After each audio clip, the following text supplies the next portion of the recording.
Hello friends, welcome to my YouTube channel target learn 98 पे मैं विनायक पांडे आप सभी का बहुत बहुत स्वागत करता हूं। तो फ्रेंड्स, आज मैं आप सभी के लिए प्रैक्टिस सेट लेके आया हूं जो कि आपकी परीक्षा की दृष्टि से बहुत ही ज़्यादा महत्वपूर्ण होगा, जिसमें आपके सभी आए हुए क्वेश्चंस होंगे और उनके आंसर्स के बारे में बताऊँगा। तो जिन्होंने अभी तक हमारा चैनल सब्सक्राइब नहीं किया है वो सभी लोग सब्सक्राइब कर लें। अगर जो लोग हमारे टेलीग्राम चैनल से जुड़ना चाहते हैं तो ये नाम दिया गया है और लिंक भी आपको डिस्क्रिप्शन में दिया जाएगा, तो वो लोग ज्वाइन कर सकते हैं हमारे टेलीग्राम चैनल को। तो चलिए शुरू करते हैं। जैसा कि आप सभी के सामने पहला क्वेश्चन है, निम्नलिखित में से कौन सा भारत में जैव विविधता का हॉटस्पॉट नहीं है? पूर्वी घाट, पश्चिमी घाट, इंडो बर्मा क्षेत्र, हिमालय क्षेत्र। तो इसमें आपका हो जाएगा पूर्वी घाट जो है ये आपका जैव विविधता का हॉटस्पॉट केंद्र नहीं है। पश्चिमी घाट भी है आपका ये जैव विविधता क्षेत्र है, जैव विविधता का हॉटस्पॉट क्षेत्र है ये। इंडो बर्मा क्षेत्र भी है, हिमालय क्षेत्र भी है और चौथा आपका है सुंडालैंड क्षेत्र। सुंडालैंड क्षेत्र जो है ये चार आपके जैव विविधता के हॉटस्पॉट केंद्र हैं। चलिए क्वेश्चन नंबर 2 पे आते हैं। दूसरा क्वेश्चन नंबर आप सभी के सामने है, स्वतंत्र भारत की प्रथम कैबिनेट में कितने लोग शामिल थे? 2, 3, 4 या फिर 5? तो इसमें आपका हो जाएगा 4 लोग शामिल थे स्वतंत्र भारत की प्रथम कैबिनेट में। जिसे कुछ इसमें इम्पोर्टेंट विभाग भी दिए गए थे उस टाइम पे, पहली बार जब हमारा भारत आज़ाद हुआ था उसके बाद में। तो सरदार पटेल जो थे वो आपके पहले गृह मंत्री थे। खाद्य एवं कृषि मंत्री डॉक्टर राजेंद्र प्रसाद जी थे। अबुल कलाम आज़ाद जो थे ये शिक्षा मंत्री थे। और जॉन मथाई जो थे ये आपके पहले परिवहन मंत्री थे। और बलदेव सिंह रक्षा मंत्री थे। और डॉक्टर भीमराव अम्बेडकर जी ये आपके विधि मंत्री मतलब कानून मंत्री थे पहले, भारत जब आज़ाद हुआ था उसके बाद में। चलिए क्वेश्चन नंबर 3 पे आते हैं। क्वेश्चन नंबर 3 आप सभी के सामने है, 1935 में जब गवर्नमेंट ऑफ इंडिया एक्ट पारित हुआ उस समय वायसराय कौन था? Lord Wavell, Lord Wellington, Lord Irwin, Lord Linlithgow. तो इसका आपका हो जाएगा लॉर्ड इरविन। 1935 में जब गवर्नमेंट ऑफ इंडिया एक्ट पारित हुआ था उस समय जो वायसराय थे वो थे लॉर्ड इरविन। ठीक है, इसी एक्ट के तहत भारत में बर्मा जो है भारत से अलग हुआ था। इसी एक्ट के तहत बर्मा जो था वो भारत से 1935 के एक्ट के द्वारा ही अलग हुआ था। चलिए नेक्स्ट क्वेश्चन पे आते हैं। क्वेश्चन नंबर 4 आप सभी के सामने है, कौन सा दर्रा हिमाचल प्रदेश में नहीं है? इसमें पूछा है कि कौन सा दर्रा हिमाचल प्रदेश में नहीं है। उमलिंगला दर्रा, पारंगला दर्रा, रोहतांग दर्रा, शिपकिला दर्रा। तो इसमें आपका राइट हो जाएगा उमलिंगला दर्रा, ये आपका हिमाचल प्रदेश में नहीं है। उमलिंगला दर्रा ये आपका लद्दाख में है, लद्दाख में है। और इसी के ऊपर जो है अभी गवर्नमेंट के द्वारा एक सड़क मोटर सड़क तो जो उसका निर्माण किया गया था बीआरओ के द्वारा, बीआरओ के द्वारा मोटर सड़क का निर्माण किया गया था। ये आपका जो उमलिंगला दर्रा पे ही किया गया था। ये सबसे हाईएस्ट ऊंचाई पे जो है इसको बनाया गया था। चलिए नेक्स्ट क्वेश्चन पे आते हैं। क्वेश्चन नंबर 5 आप सभी के सामने है, मंत्रिपरिषद का राष्ट्रपति को परामर्श एवं सहयोग किस अनुच्छेद के द्वारा प्रदान किया जाता है या प्राप्त करता है? मंत्रिपरिषद राष्ट्रपति को परामर्श एवं सहयोग किस अनुच्छेद के द्वारा प्राप्त करता है? अनुच्छेद 77, 78, 75 या 74? तो इसका आपका हो जाएगा अनुच्छेद 74 के अंतर्गत। अनुच्छेद 74 के अंतर्गत जो है मंत्रिपरिषद राष्ट्रपति को सलाह और परामर्श जो है सहयोग प्रदान करता है, मतलब देता है। क्वेश्चन नंबर 6 पे आते हैं, अंडमान निकोबार में द्वीपों की कुल संख्या कितनी है? अंडमान निकोबार में द्वीपों की कुल संख्या कितनी है? 396, 465 या 572 या 671? तो इसमें आपका हो जाएगा 572 जो है अंडमान निकोबार में द्वीपों की संख्या है।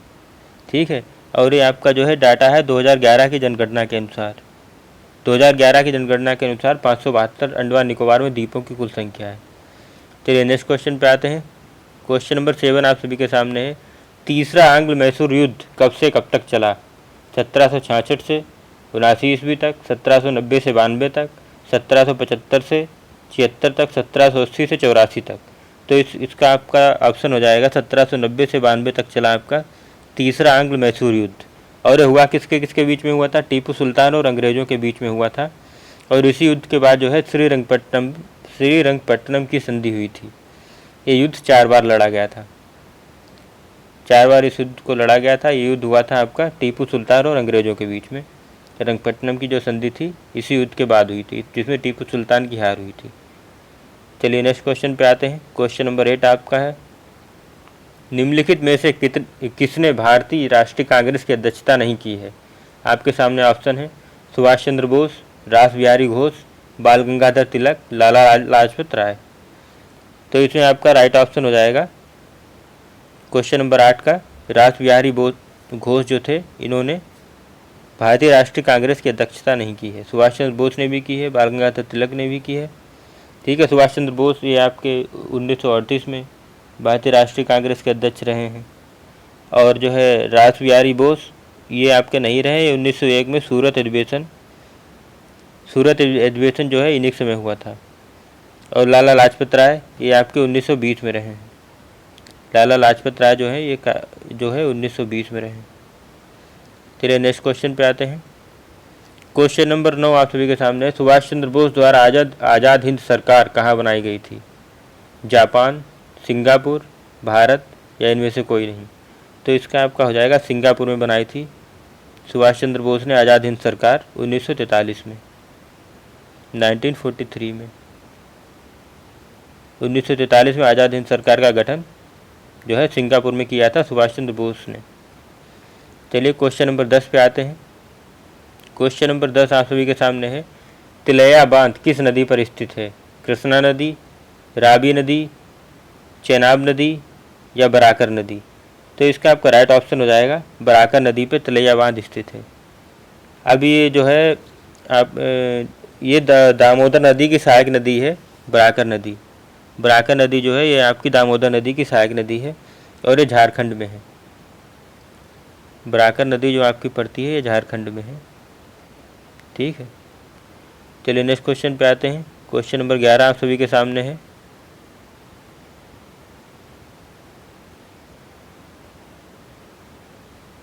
क्वेश्चन नंबर 11 आप सभी के सामने, राष्ट्रीय महत्व के स्मारकों, स्थानों और वस्तुओं का संरक्षण का प्रावधान किस अनुच्छेद में मतलब किस आर्टिकल में दिया गया है संविधान के?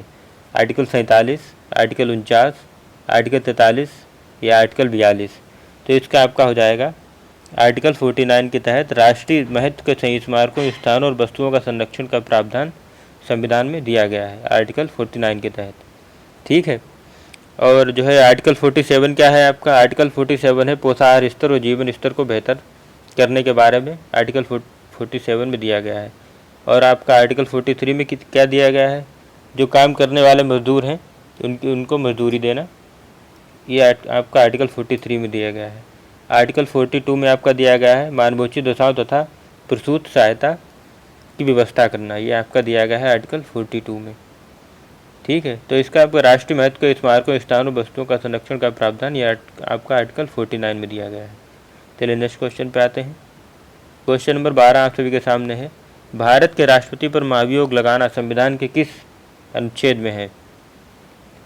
आर्टिकल 60, आर्टिकल 61, आर्टिकल 62 या आर्टिकल 59? तो इसका आपका हो जाएगा आर्टिकल 61 में दिया गया है भारत के राष्ट्रपति पर महाभियोग लगाना संविधान के आर्टिकल में दिया गया है 61 आर्टिकल में। ठीक है, राष्ट्रपति पर महाभियोग संसद के किसी भी सदन द्वारा लगाया जा सकता है, ये भी आपको पता होना चाहिए। और राज्यसभा और लोकसभा दोनों के द्वारा जो है इन पर महाभियोग लगाया जा सकता है। राज्यसभा और लोकसभा दोनों के द्वारा राष्ट्रपति पर महाभियोग लगाया जा सकता है और ये आपका दिया हुआ है आर्टिकल 61 में।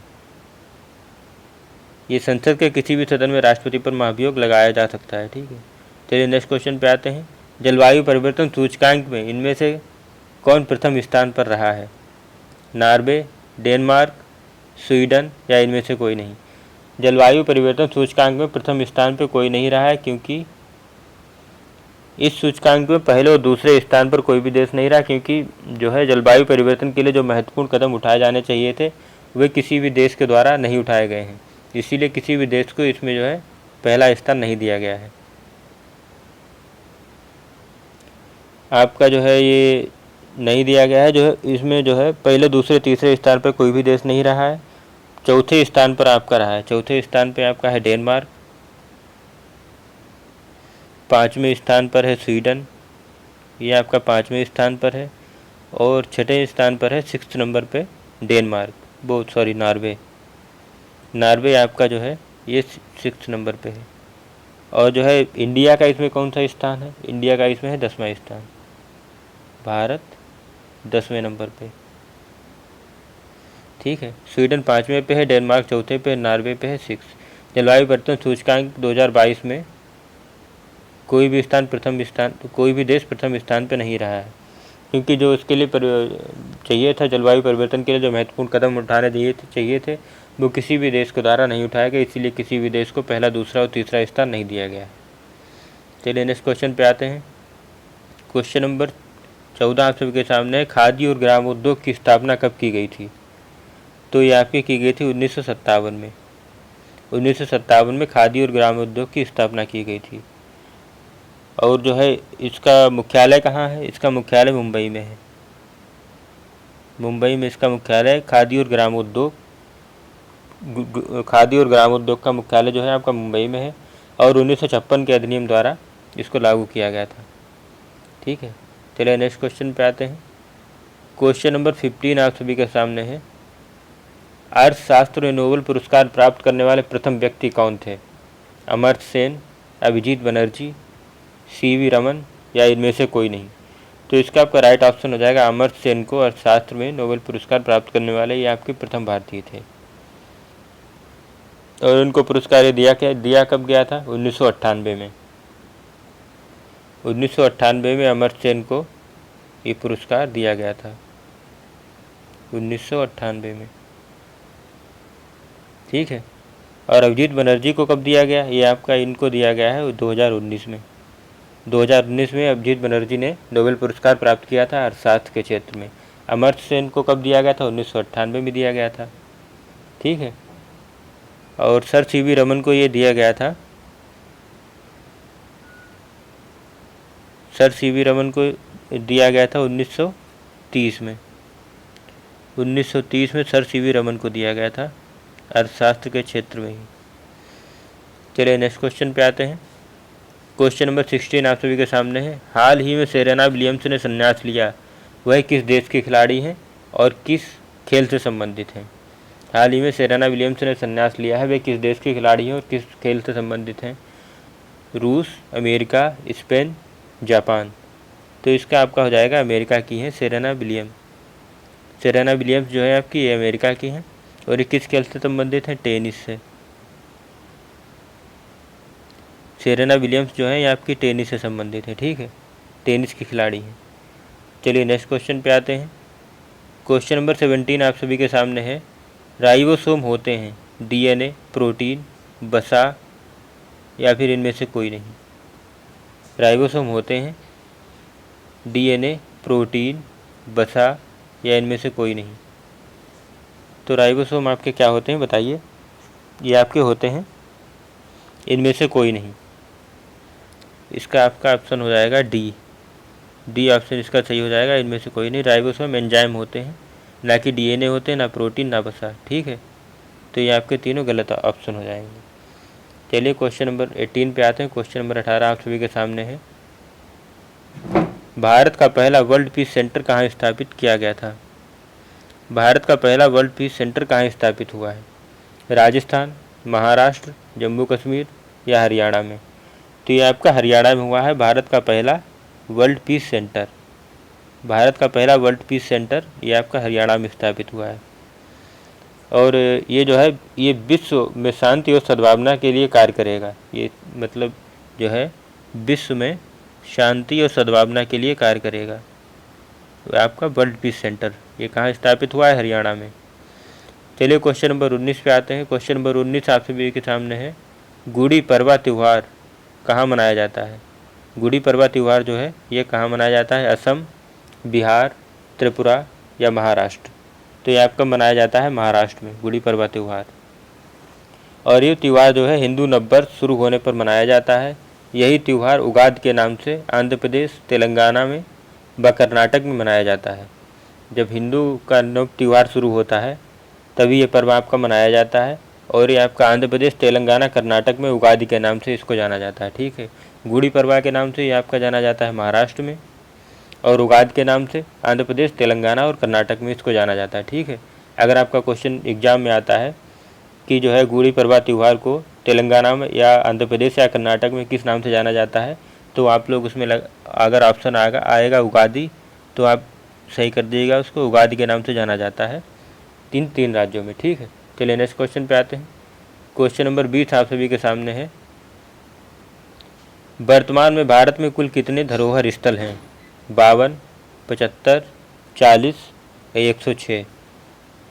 वर्तमान में भारत में कुल कितने धरोहर स्थल हैं? 52, 75, 40, 106। तो ये आपके इस टाइम है 40। वर्तमान में 40 जो है धरोहर स्थल हैं। 40वां विश्व धरोहर स्थल कौन सा है? तो ये आपका धौलावीरा है। धौलावीरा आपका 40वां धरोहर स्थल है। धौलावीरा ये हड़प्पा सभ्यता का एकमात्र स्थल है जो आपका धरोहर स्थल में शामिल हुआ है।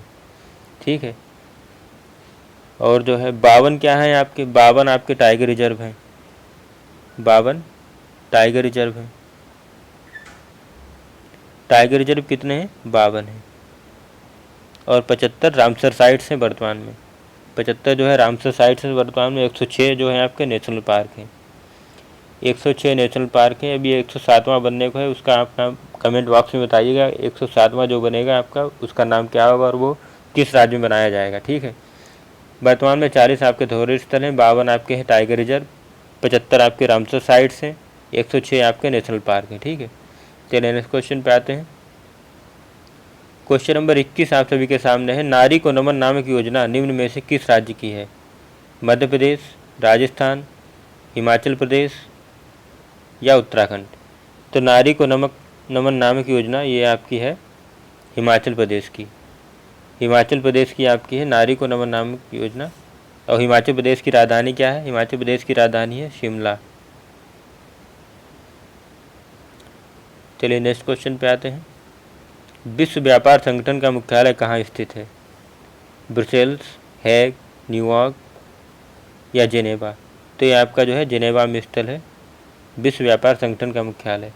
और इसकी स्थापना कब हुई थी? इसकी स्थापना हुई थी 1995 में।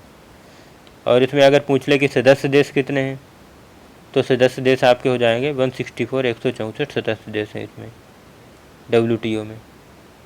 ठीक है, विश्व व्यापार संगठन में सदस्य देश 164 हैं। इसकी स्थापना 1995 में हुई थी। चलिए क्वेश्चन नंबर 23 पे आते हैं।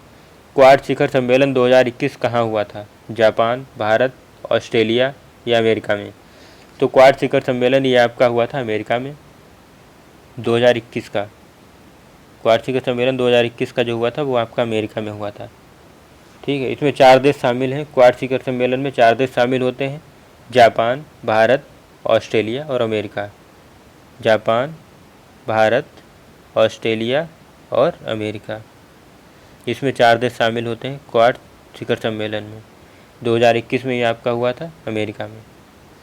चलिए नेक्स्ट क्वेश्चन पे आते हैं। Question number 24। 2021 में कुल कितने खिलाड़ियों को मेजर ध्यानचंद पुरस्कार दिया गया था?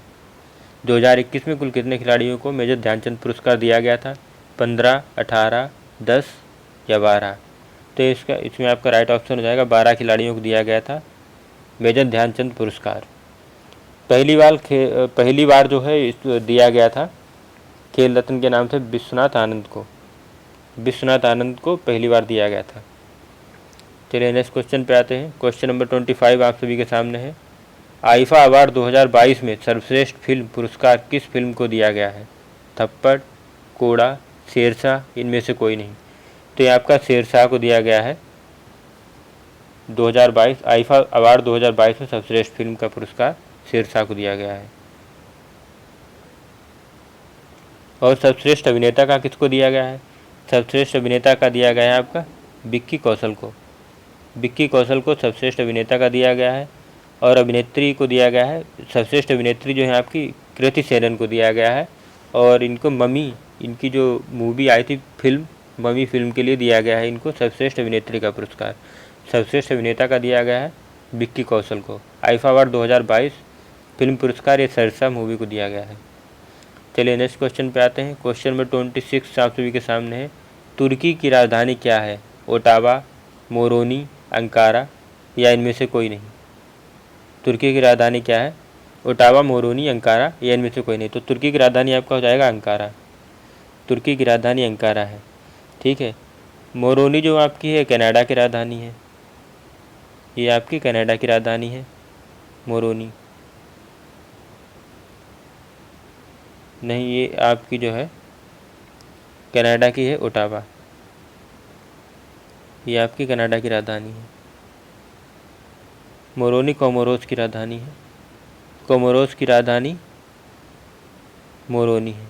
अंकारा तुर्की की राजधानी है। तो आपका सी ऑप्शन जो है सही हो जाएगा। चलिए नेक्स्ट क्वेश्चन पे आते हैं। क्वेश्चन नंबर 27 आप सभी के सामने है। राष्ट्रीय मतदाता दिवस कब मनाया जाता है? 25 जनवरी, 31 मई, 10 दिसंबर या 15 जनवरी? तो राष्ट्रीय मतदाता दिवस आपको मनाया जाता है 25 जनवरी को। 25 जनवरी को राष्ट्रीय मतदाता दिवस के रूप में मनाया जाता है, ठीक है। क्योंकि 25 जनवरी 1950 को निर्वाचन आयोग की स्थापना की गई थी। निर्वाचन आयोग की स्थापना 25 जनवरी 1950 को की गई थी। 25 जनवरी 1950 को निर्वाचन आयोग की स्थापना की गई थी। और 31 मई को क्या मनाया जाता है? 31 मई को मनाया जाता है विश्व तंबाकू निषेध दिवस। ये आपका मनाया जाता है 31 मई को। 10 दिसंबर को क्या मनाया जाता है? 10 दिसंबर को मनाया जाता है अंतर्राष्ट्रीय मानवाधिकार दिवस। अंतर्राष्ट्रीय मानवाधिकार दिवस जो है ये आपका मनाया जाता है 10 दिसंबर को। 31 मई को मनाया जाता है विश्व तंबाकू निषेध दिवस। 15 जनवरी को मनाया जाता है भारतीय सेना दिवस। भारतीय सेना दिवस आपका मनाया जाता है 15 जनवरी को। 10 दिसंबर को मनाया जाता है अंतर्राष्ट्रीय मानवाधिकार दिवस। 31 मई को मनाया जाता है विश्व तंबाकू निषेध दिवस। चलिए दोस्तों, आज के लिए इतना ही। मिलते हैं नेक्स्ट वीडियो में। तो जिन्होंने अभी तक हमारा चैनल सब्सक्राइब नहीं किया है तो सभी लोग सब्सक्राइब कर लें। अगर आप हमारे टेलीग्राम चैनल से जुड़ना चाहते हैं तो हमारे टेलीग्राम चैनल का लिंक आपको डिस्क्रिप्शन में दिया हुआ है। और अगर आप टेलीग्राम पे सर्च भी करेंगे टारगेट लर्न 98 के नाम से तो भी हमारा चैनल आ जाएगा। अगर आप उसको ज्वाइन करना चाहते हैं तो आप उसको ज्वाइन कर सकते हैं। इस वीडियो की PDF हमारे टेलीग्राम चैनल पे ही आपको अवेलेबल मिलेगी। तो जितना भी आपको पढ़ाया जाता है उनकी सारी जो है PDF आपको हमारे टेलीग्राम जो है चैनल है उसमें आपको मिल जाएगी। तो वहाँ से आप उसको डाउनलोड कर सकते हैं, पढ़ सकते हैं। और प्रैक्टिस सेट भी हम लोगों ने डाल रखे टेलीग्राम चैनल पे, तो आप उसको ज्वाइन करके लाभ उठा सकते हैं। तो थैंक यू सो मच दोस्तों, मिलते हैं नेक्स्ट वीडियो में। तब तक के लिए आप हमारी वीडियो देखते रहिए और उम्मीद करते हैं आप UPSSC पे जो है एग्ज़ाम आपका बहुत अच्छा हो। थैंक यू सो मच दोस्तों। जय हिंद।